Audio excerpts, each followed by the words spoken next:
Okay, good morning, everyone. Today, folks, we are continuing, I guess you could say, with our perspective on Black History Month today. We are continuing with watching the film that deals with an icon of our times, a man by the name of John Lewis. And as you know, this, documentary is entitled Getting in the Way. So we continue with Black History Month. But before we have prayer, let me just say this about Black History Month. I've seen it twice this week, and you probably have heard it also each and every year. Folks will always say that Black History Month Black History is all year long, 365 days out of the year. But when they say that, sometimes I've seen people say that as if almost we don't need Black History Month. But what you have to understand is this. Yes, Black history is all throughout the year, and we can talk about it all throughout the year. But this month is set aside where collectively, as a nation, we can come together just to appreciate all the contributions that Blacks have contributed to this, our country. It is no different than, okay, let's see how well your minds are. Friday. What was Friday? There we go. Valentine's Day. A day of what? Love. That's what everybody deals with, love. But folks will say, oh, we love them all year long. We don't need a day. It's basically just saying a day that collectively as a people, we all come together to celebrate it. Mother's Day, Father's Day, some of your mothers and parents might have gone on, but every day was their day. But you have one day of the year where everybody comes together as a group just to celebrate it. So keep that in mind when we talk about Black History Month. It's a time where we all come together to celebrate it. But even when this month ends, we can still talk about it and move on from there. Digging Bush? Oh, that will probably come up maybe today or maybe even next week or coming weeks with the things that are going on. Because as you know, I've always said before, some folks say church and politics don't mix. I'm like, all I've ever seen Christ deal with is politics. The entire time, that's all he's dealt with. But with that being said, let us rise to our feet and we'll have an opening word of prayer and we'll move on from there. So shall we pray? Father, it's once again upon this hour that we come to you as always with humble hearts. We come right now, dear Lord, just giving your name all praise, all glory, and truly all the honor. We thank you, dear Lord, that for all you have done and all that you continue to do in our lives. And we ask this day, dear Lord, special blessing upon those that could not be here today and bless those that are still on their way. But dear Lord, we ask right now that as we watch this documentary, that we will get insight, dear Lord, into this man's life and the way you've led and guided him to help others. And dear Lord, when it's all said and done, we hope that what we present here this day will be pleasing yet in your sight. For it's in that precious and noble name of our Lord and Savior we give this prayer. Amen. Amen. Now, I trust everybody fairly remembers what this film was about, or documentary was about last week, dealing with John Lewis, and the title of it is Getting in the Way. And sometimes you have to get in the way and deal with some issues that may be uncomfortable for you, but yet it's not just about you, it's also about others. We closed out last week with talking about what resonated with you. So I want to pick up on that a little bit, not long, just a little bit as we move forward. But to remind you, some of the things that jumped out at me last week was that at the very start, you see this was a man that always had God in his life. As you recall, he said he wanted to be what? Anybody know what he wanted to be? A preacher. He said he wanted to be a preacher. Remember they talked about how he would give his sermons and prayers, and then if the chickens died, they would have a funeral, and he would preach so hard that people were crying at the funeral over the chickens. But that lets us know also, too, sometimes the things we want might not be the things God has prepared for us in our life. Because he wanted to be a preacher, but as we all know, that's a calling. And we saw as things went on, God had a different calling upon his life to help people other than that of preaching the word. One of the things that jumped at me also with him was that a person with that background, most of us would consider him someone that wouldn't make it to where he was in life. Because you remember he came up, as we all understand, old school, large family, parents were sharecroppers, which when I heard that, to me, that was automatic strike. That was a system set up to keep you in debt and keep you in bondage and keep you down, not be able to rise up. But yet, God persevered and they made it through that. You will find that he went on to do, as we know, great things. Another thing that jumped out at me in that film was that it was amazing how when they were on the Freedom Ride, you remember? And they said every 4 miles there would be state troopers following them, and they would stop, and another group would pick up. They look up, police helicopter flying all over. But then when they got to the city, there were no police officers, nobody in the street. Everything was, he said, eerie quiet. And then guess what happened? The mob came out. And the first thing they did was what? What did the mob do first? There we go, digging. But they took out the reporters and the cameras. Because keep in mind, that time they didn't have what we have today. They didn't have cell phones and Facebook and Instagram and you name it. Instant is all over the world. No. They only had the news crew. So the first thing we'd do is take out the media, so nothing could be recorded. And then what happened next? After the media was beaten down, what happened? I hear blub, blub, blub, blub, blub. What's that, Brenda? Folk off the bus. They said they knew the mob was coming for them. They just held hands, and they were attacked and beaten. Beaten to the point they showed one man standing beside John Lewis holding his mouth, said knocked his teeth out of his mouth. And they were beaten brutally. Then the police came, and who got arrested? They got arrested. That in and of itself was a shame. They were beaten and they were arrested. Last time I heard something as crazy as that, it was some years ago. Everybody know the entertainer, rapper LL Cool J. Some years ago, a man broke into his house. He said he was home, his daughters and all was home, that LL beat the man so bad that the cops wanted to put him in jail. I haven't heard that since those days. But yet you'll find that even though all that went on, this man still persevered and moved forward. We ended where in the film? Because I'm not going back over the film. I'm just seeing how much you remember. Where did we stop at last week? We stopped, if you recall, they were doing a march on Washington. And they were about to do a speech and about to introduce John Lewis. I'm going to back up a little bit before that. But what resonated me with that was, you remember he's going to give a speech? And we have this thing, the First Amendment, that deals with what? What is that First Amendment? Free speech. But you remember they had made a speech, but you got to change that speech.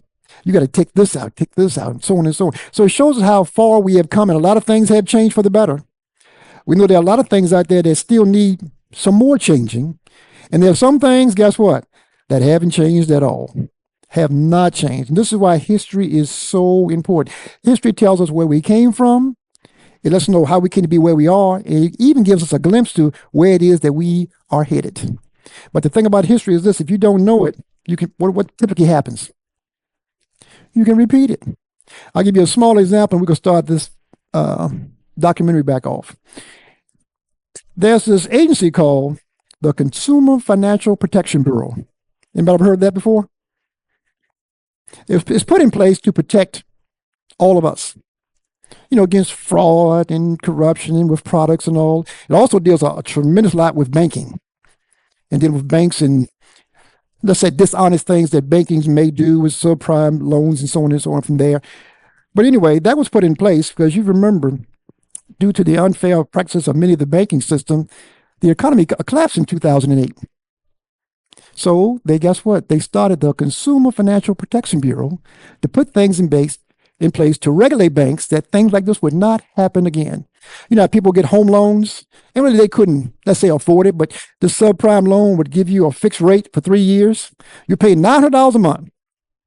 That 3 years ended, now your bill went to $2,000.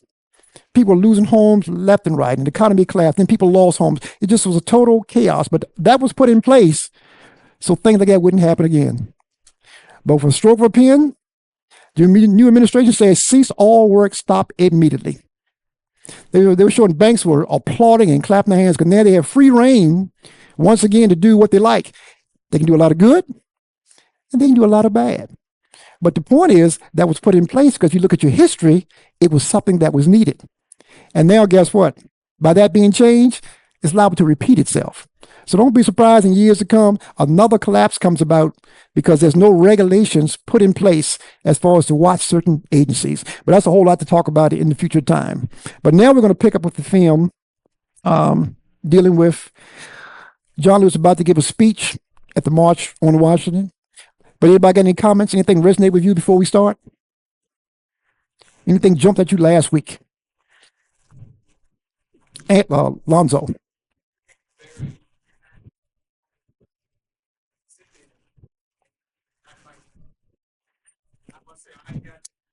I, I applaud your honesty. I applaud your honesty. It takes a tough person to stand there and take a beating. Because you remember what he said they did? They got out that bus and they just held hands. As they saw the mob approaching, they just held hands. You know, Niece and I Miss Gold was talking about this morning. Times have changed, folks. Those days don't exist anymore. And what I mean by that is our people and we ourselves won't stand there for that anymore. Otherwise, we're not saying we're promoting violence. It's basically self-defense. You're out there trying to protest and do the right thing, get things done for your folks, and somebody wants to bust you in the head and beat you and throw stuff on you. Nowadays, we're going to defend ourselves. Times have changed. Once again, some things have changed. Those things have not changed. Some things have changed to the point that it's, how can I put this? It's still there, but it just looks different. You know, at one time, especially some of you folks who are older, and give us a history lesson, you went for a job, they just tell you to your face, I'm not going to hire you. Plain and simple, because of what you look like. Now they look at the name and try to figure it out and won't even take your application. So that's what I mean by some things have changed, some things have not. But now we're going to watch the film, and it deals with, once again, they're going to Washington, and John Lewis is about to give a speech. We're going to pick up from there. 23 years old, the chair of the Student Nonviolent Coordinating Committee, to participate in a march for freedom, march for jobs, a march for equality. Well, I was very thrilled and moved by being asked to be one of the speakers at the March on Washington.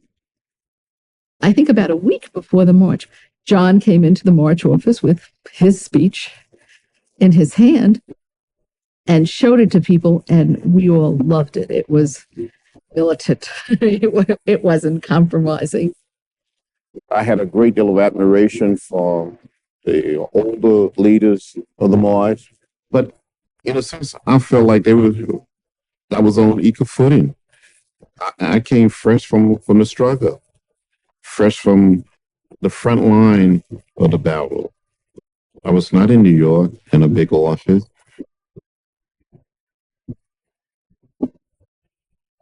Word got back to us that there were some problems with not the whole speech, but frankly, with a very small portion of the speech. And our first response was defensiveness. And this was a very radical political speech. They didn't want the adults to have anything to say about it. The word around Washington, and the thing that most people feared would be that the march would cause violence. People were very concerned about how this march would look, how it would affect the Congress. I think there were powerful forces within the administration putting pressure on some of the movement leaders. We felt that what President Kennedy had proposed in his bill was a little too late. It was 250,000 people out there, and we were making these changes, taking out a word here, changing a word there. And I was steaming a little inside. Our major concern, as I recall it, was that we do whatever changes had to be done and that they meet our standards so that we would not feel that we had sold out. I have the pleasure to present to this great audience Mr. Randolph, he was the dean of Black leadership. He said, John, let's change this for the sake of unity. We come this far together, let's stay together. John agreed with A. Philip Randolph, just out of respect for who he was. In some sense, we recognized that the whole point of the march was to draw people together. So we had to make that compromise, and we did it. But that always left a question in the back of our minds about compromises. And I will never forget that moment when A. Philip Randolph said, I now present to you the national chairman of the Student Nonviolent Coordinating Committee. Brother John Lewis.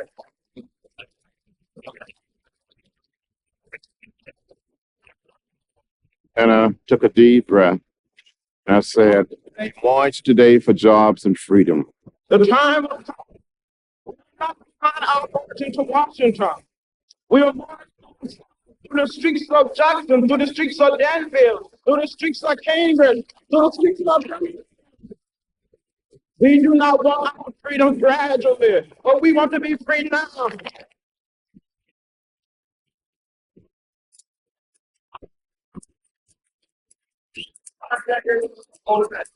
Americans came to this honored place. They came by the thousands. Willingly, they went to jail to protest unjust laws. That was the spirit young people like John Lewis brought to that venue.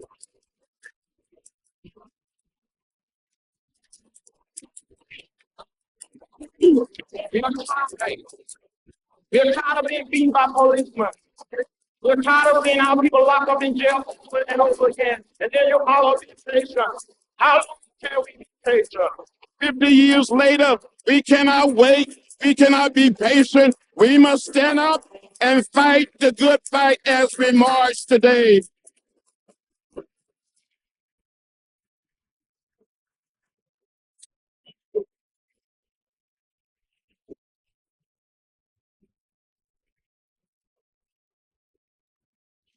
Members of my own organization, the Student Nonviolent Coordinating Committee, came here to organize voter registration drives.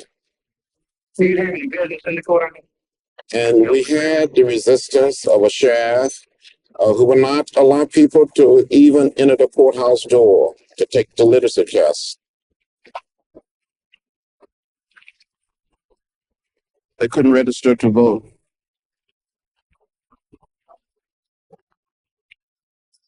On one occasion, a man was asked to count the number of bubbles on a bar of soap. On another occasion, a man was asked to count the number of jelly beans in a jar. They were told they couldn't read or write well enough. Today, the beginning. During this Selma campaign, Dr. Martin Luther King Jr. came to Selma. The communities invited us, so we agreed that we would come to work with the community. SNCC saw this as us coming in to invade their territory. But John never got upset about that. John was with us. After a series of arrests and jailing and beating on the part of the elected officials, the sheriffs, and other law enforcement people in Selma, a young black man by the name of Jimmy Lee Jackson, and he was shot in the stomach by a state trooper. And a few days later, he died. And we said then that we had to march from Selma to Montgomery. There will be no march between Selma, Alabama, and Montgomery, and I have so instructed the Department of Public Safety. The local people in Selma wanted to march, but the National SNCC office were opposed to the idea of people walking from Selma to Montgomery. I disagreed. John was just morally committed. He made a personal commitment to Selma. There was a feeling that Dr. King and the SCLC people would be there for a while. A lot of people would get hurt. Then they would leave and go someplace else. SNCC had taken a position that it was not going to be a part of the Selma demonstrations. They finally concluded that if I wanted to march, I can march as an individual, but not as chair of the Student Nonviolent Coordinating Committee. He did not argue with them. He let them take their position.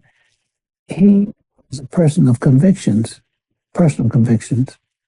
So he took a stand, did what he thought was right.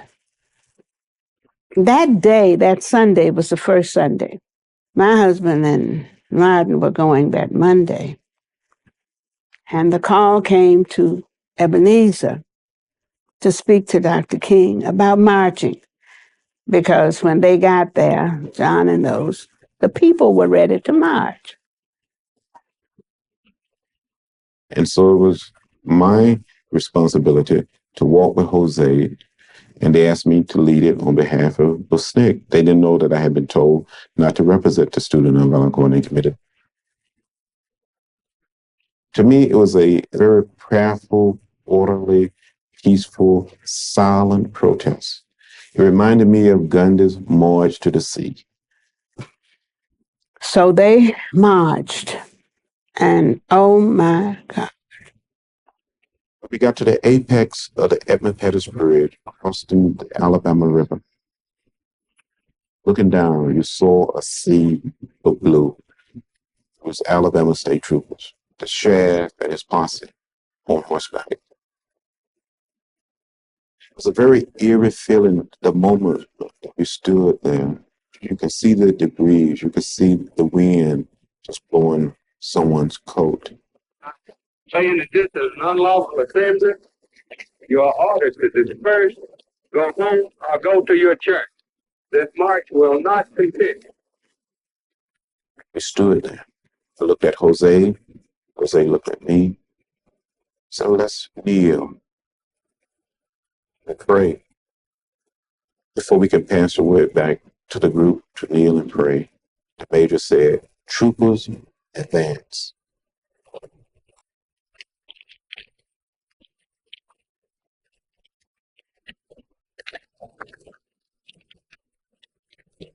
Hitting the head by a state trooper with a nightstick. My legs went from under me. I thought I saw death. I didn't ask to be beaten on the bridge. I don't like pain. I don't like to suffer in a hospital. But if that's the price you have to pay to make things better for others, I was willing to pay that price. That happened on a Sunday. By that Tuesday, there was demonstration in 80 major cities.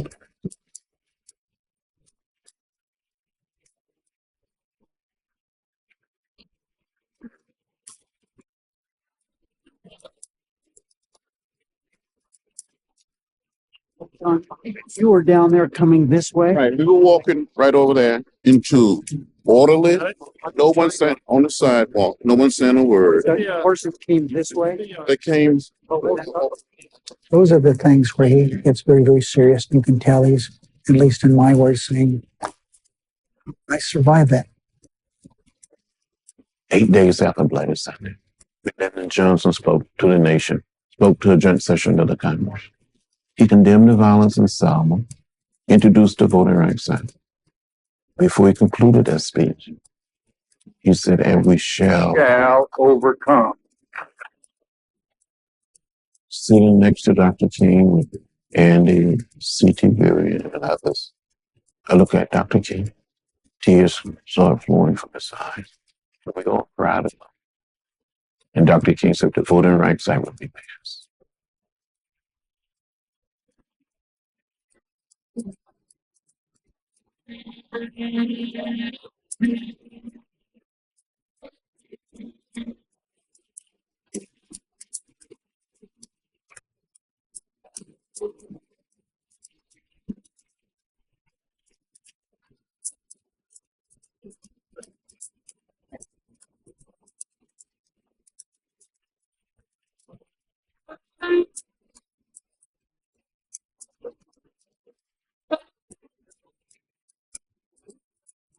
John's commitment to Selma was directly linked to John's personal commitment to Selma as opposed to a political decision.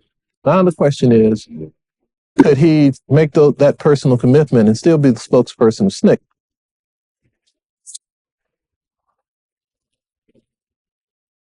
In the country at that time, there was a great movement toward Black consciousness, Black nationalism. Today it's time to stop singing and start swinging. We have a new generation of Black people in this country.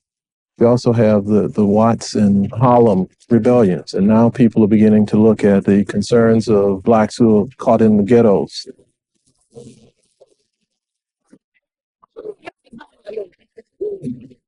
There was a move in SNCC at that time to move all of the white people out. It was a movement toward giving up on the philosophy of nonviolence. There were some people who wanted me to take on Dr. King. I was not anyway going to get in a fight with Martin Luther King Jr. I think that Stokely was probably kind of waiting in the wings for his opportunity to become chairman of the organization. People felt that I was not militant enough, not radical enough. It was time for me, in a sense, to leave.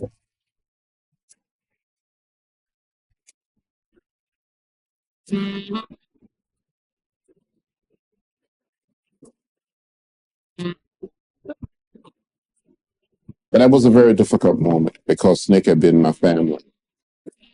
These young people have been my brothers and sisters. It was one of the most difficult periods for me in the movement. It was like breaking up. It's like being put out. Prayed a prayer, and I prayed out loud that night. I said, Lord, I'm down here trying to do what's right. John Lewis never, ever doubted, questioned, or disrespected anything that Martin Luther King said. Martin felt that John Lewis was his true spiritual son. He really loved him like his own child.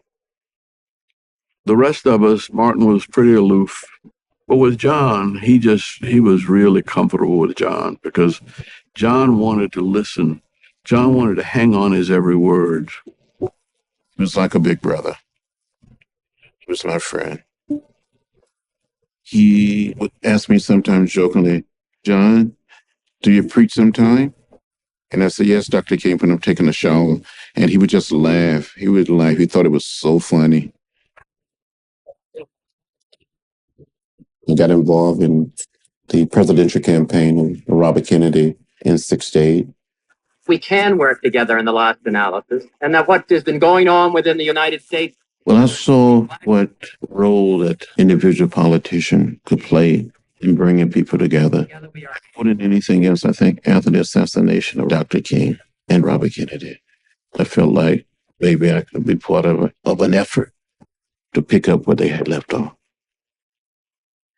All these young people.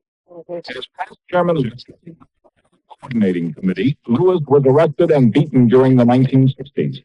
Today, as director of the Atlanta-based voter education project, Lewis is still trying to register blacks to vote. People are afraid to go to the county courthouse. They're afraid to talk to voter registration workers. They're afraid that they may lose their jobs. Friends of mine started saying to me, you should run for something. You should run for something. And the time came. John Lewis and Julian Bond, two bona fide heroes of the black struggle for civil rights. The power brokers in Atlanta, in the kind of back room, smoky room, decided Julian Bond should run for Congress. At stake was much more than just which man will be the Democratic candidate for Congress from Georgia's 5th District. Lewis and Bond met during the days of the lunch counter sit-ins in Nashville. We had great times together. We laughed together, we played together. I'm not going to let a 6-month political campaign disrupt a friendship I've had with John Lewis for almost 30 years. Julian Bond is very good looking and very well spoken. John kept saying, do you want a showboat or a tugboat? The runoff has been nasty. There were no serious issue differences between the two until Lewis made one. He took a drug test and challenged Bond to do the same. My test came out clean. Bond called the drug test a cheap political trick. Quickly, I responded and said, Mr. Bond, my friend, we were asked to take a drug test. I took my test, and here's the results. Some people seem to have thought that that was vicious. Julian reluctantly took the test, and it didn't come out good news for him. That was really demise of Julian and a real strain in their relationship. That probably was a low blow. Probably if I had to do that over again, I probably wouldn't do it. You did it well. It was a surprising come-from-behind victory for John Lewis in his bitter Democratic congressional primary runoff with longtime friend and civil rights ally Julian Bond. There was that fear that he was naive, the feeling that if you believe strongly in righteousness and justice, you're naive. That was my personal fear, that John's integrity would be a negative for him in Congress.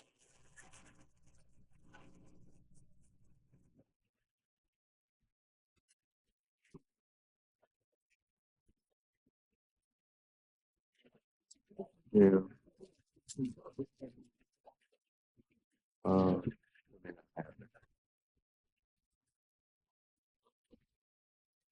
John and I both are housed in the Cannon building, and I was running late for votes. And once I got on the elevator had to stop at, I think, the third floor. I'm like, okay, who could this be? I'm going to be late for votes. And it's John. I said, hey, John. He was like, can I catch a ride? I said, let's do it. And so we got off on the second floor and we walked outside. We were considering the health care bill, and it was to come up for a vote. And the day before we had a caucus on that bill, John Lewis and others had been walking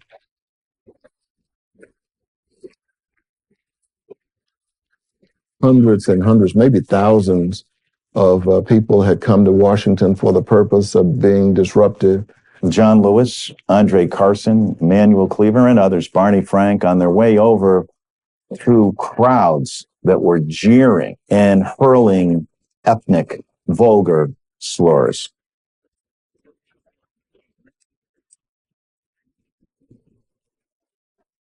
This may be the most important vote that we cast as members of this body. We have a moral obligation today to make health care a right and not a privilege. Emmanuel Cleaver was together with John Lewis. They were walking over to the Capitol when somebody spit on Congressman Cleaver and yelled the N-word at Congressman Lewis. I watched John Lewis so that I could choreograph my actions in a manner consistent with him, because I knew that John Lewis handled it the way civil rights activists were supposed to handle it. By the time of Sunday's caucus, people were very edgy about this.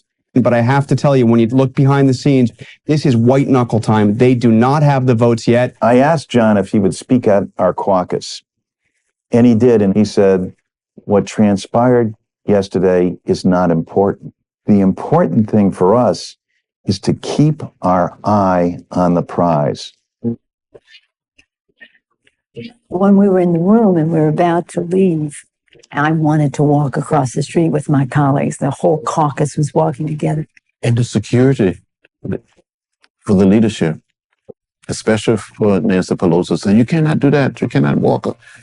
There's an angry crowd there. You cannot. And John, who had been really insulted by these people in the course of this debate, we just locked arms and walked across the street. A remarkable scene, a remarkable statement. The Speaker and Democratic leader walking hand in hand to go vote today with Representative John Lewis. The culmination of the epic 14-month fight over health care came late in the night. We walked into the Capitol with pride and dignity, and we passed that bill. It's the right thing to do.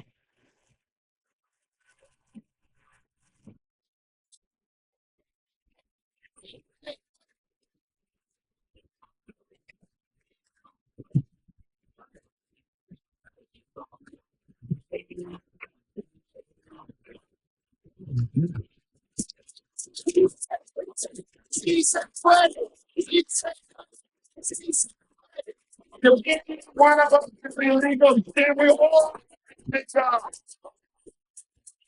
So keep it. And then you get arrested and go to jail. I'm saying you get arrested and go to jail with you.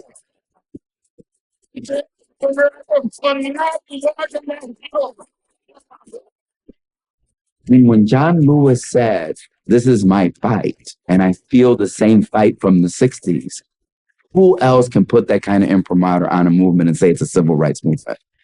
If one of the leaders, icons of the civil rights movement, an African-American man from the South, says it is, then guess what? It is. D.C. police arrested Democratic members of Congress at an immigration rally on the National Mall Tuesday. This arrest was the 45th for the longtime representative from Georgia. Notice out anything like that. Having him speak on behalf of gay and lesbian and transgender issues raises our voice to a degree which we could not reach without him.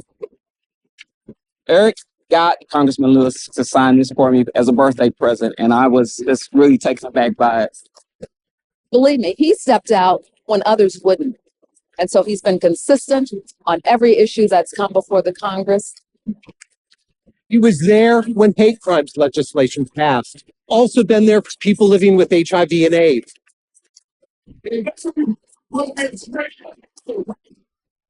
I will not be satisfied. I will not be pleased until we end discrimination based on sexual orientation. Congressman Lewis makes the connection that civil rights is about equal rights for everyone. That was Dr. King's plea, that a threat to justice anywhere is a threat to justice everywhere. Yes. Mm-hmm. The vote is precious. It is almost sacred. It is the most powerful non-violent tool that we have in a democracy. What? I'm John Lewis. I'm a member of Congress. I work in Washington with President Obama. You want to give me some of your hair? God bless you. Thank you, dear. It really makes a difference to me that he started when he was my age, because a lot of the times I feel like I can't make a difference because I'm only 16. Election day is a great day for him. Just historically, the power to vote and to cast that vote is just so sacred. Good morning. How you doing? It's just a wonderful feeling to be able to go and cast a vote when so many people that I knew never had a chance, never had an opportunity.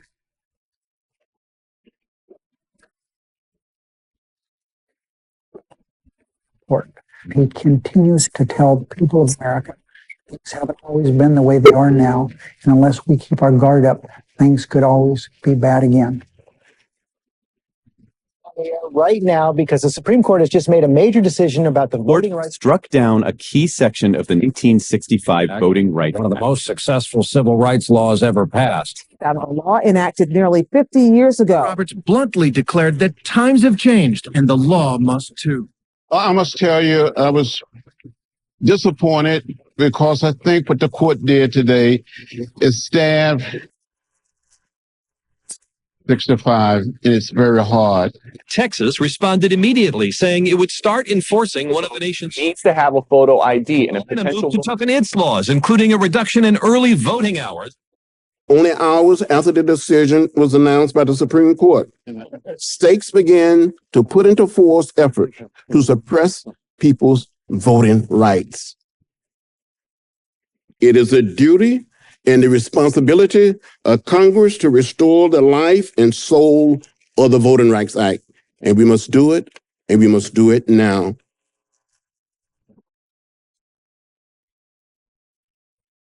We're calling on the leadership to bring gun control legislation to the House floor. Give us a vote. Let us vote. We came here to do our job. We came here to work. We have to occupy the floor of the House until there's action. Scores of Democrats flooded the House floor, chanting, "No break, no bill." We lost too many of our children, our babies, too many of our mothers and fathers to gun violence. We're not giving up the fight. The fight is an ongoing fight. I cannot explain it.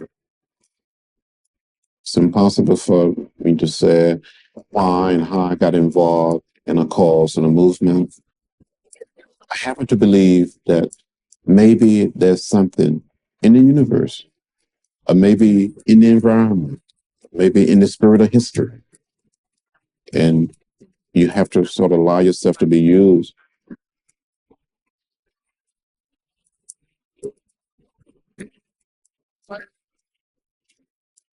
We must never, ever become bitter or hostile. You shouldn't take anything personal. This is politics. This is a business. This is a job that some of us ask for. Sometimes we get bruised, sometimes we get knocked down, but we held the will, the courage, the ability, and the capacity to get up, to find a way to get in the way, to get people to see what is happening. That will only come by people building and working together. You're talking about building a lasting peace, a community at peace with itself.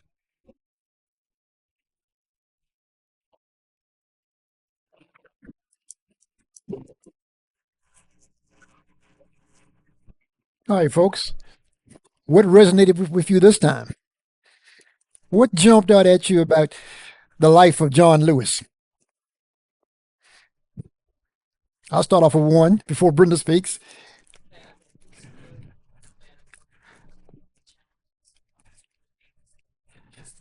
Stood no matter what kind of obstacles came his way. You said he stood no matter what came his way. Because I like too how you notice you could say I shouldn't say always a protest. He marched for everybody. You name it, whatever organization, he was involved with it. Deacon Bush.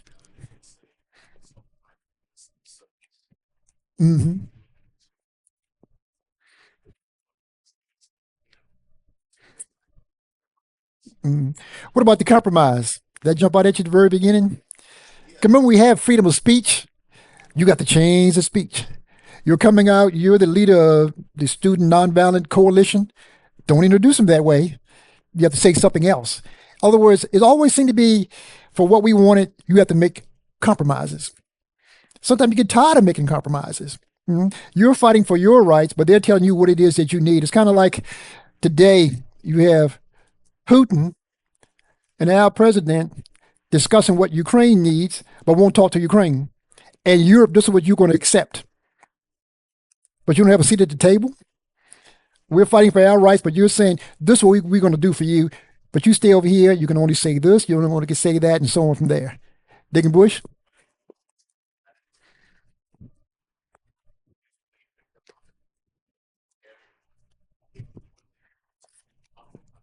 Mm-hmm. Mm-hmm.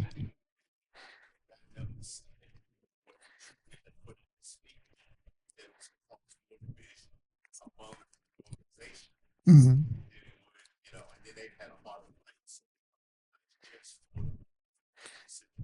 Mm-hmm. Right.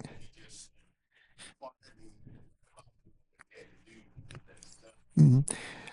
Before I came up, Jay and I spoke about, they talked a lot about voting. You remember at the very beginning, he was dealing with voting rights. At the end of his life, they're still fighting for voting rights. But did anybody catch the part where they was talking about how we had to count the jelly beans and do certain things? You know what that dealt with? It had to do with literacy to be able to vote. There were certain laws put into place. You had to own so much land, you'd have so much money in the bank, and you had to be able to read and write and so on from there. But you'll find a lot of us were illiterate. We didn't have that type of education, so that made it hard for us to vote. You'll find also that you look at history, that played a factor on the other side, because those restrictions they put on us applied to a lot of white folks. And they were upset that blacks were starting to vote, and they're getting things, people in office and so on. We have to do something about this. So since a lot of their folks were feeling that same situation, guess what the compromise was? This was before John Lewis. They called it the grandfather clause. You know how that got started? It started this way. If your grandfather voted, then you can vote. And keep in mind, at that time, blacks weren't allowed to vote. So you don't even have no grandfather who ever voted. So that's why that term you always hear today, you were grandfathered in. You look at history, that came about because of the voting rights. Tried to hinder us from voting. Brenda? Mm-hmm.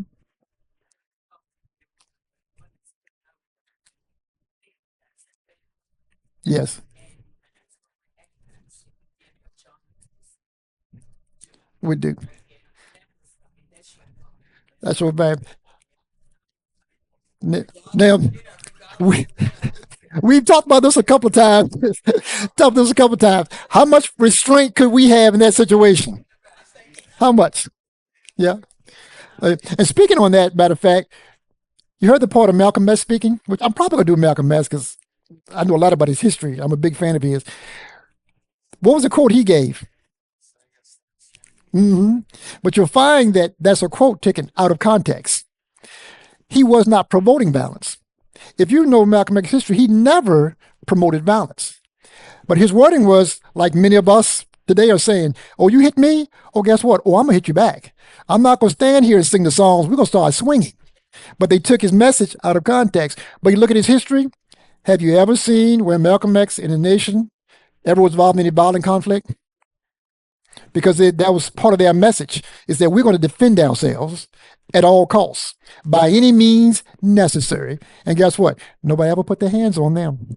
So both had the same cause, but they went about it in different ways. But oftentimes it's depicted as if Malcolm and the nation were violent, but they never involved in any violent confrontations. Jay?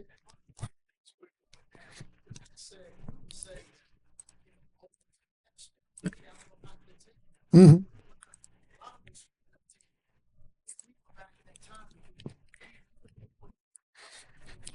Back in those times, yes. Mm-hmm.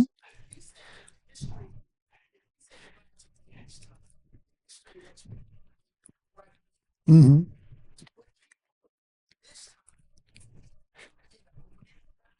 Right.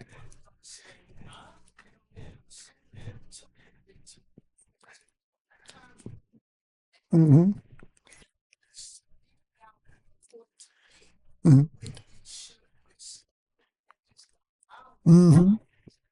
Mm-hmm. Right. Right. Mm-hmm. Mm-hmm. Mm-hmm. And like you said about the ramifications of it, remember, think about this. If you had fought back then, what would have happened to you? Because keep in mind, they didn't fight back. Remember they got off the bus? We talked about this earlier. They held hands and they took a beating. But who got arrested? They did. Now imagine if you had fought back, what would have happened? You might be in jail to this very day. They were arrested for not fighting.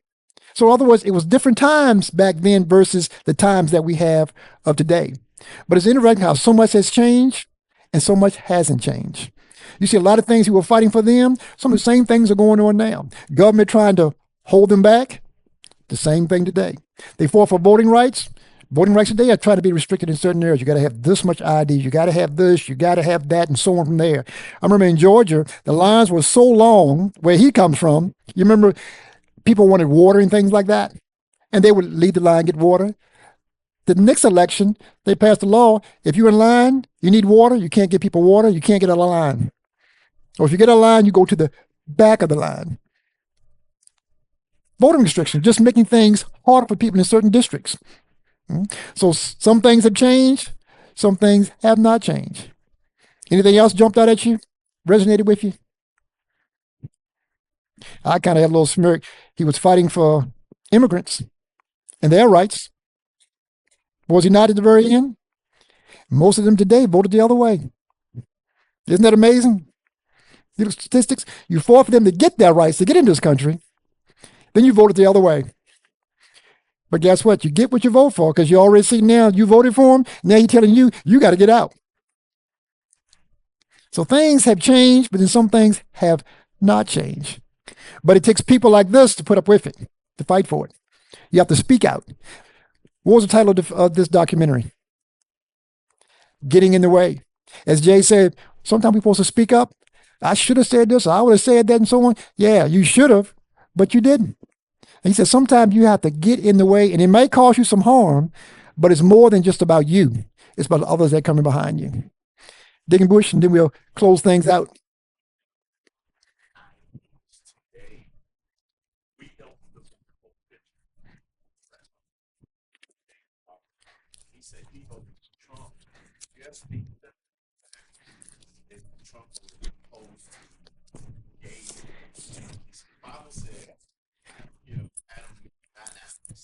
Mm-hmm.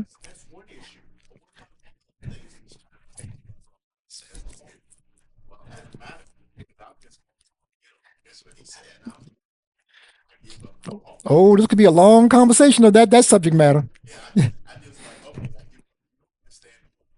Mm-hmm. One thing. Mm-hmm. One issue and one issue only. Because even with, I'm not gonna use no names just to be political. Do everybody agree with everything that somebody's running for? Let's say you have a candidate. You agree with everything they want. No, you don't. But you take what's best for the people as a whole, because nobody agrees with everything. Even in my house, I have a hard time agreeing with everything going on in the house. So you can imagine just dealing with the world itself. Yep.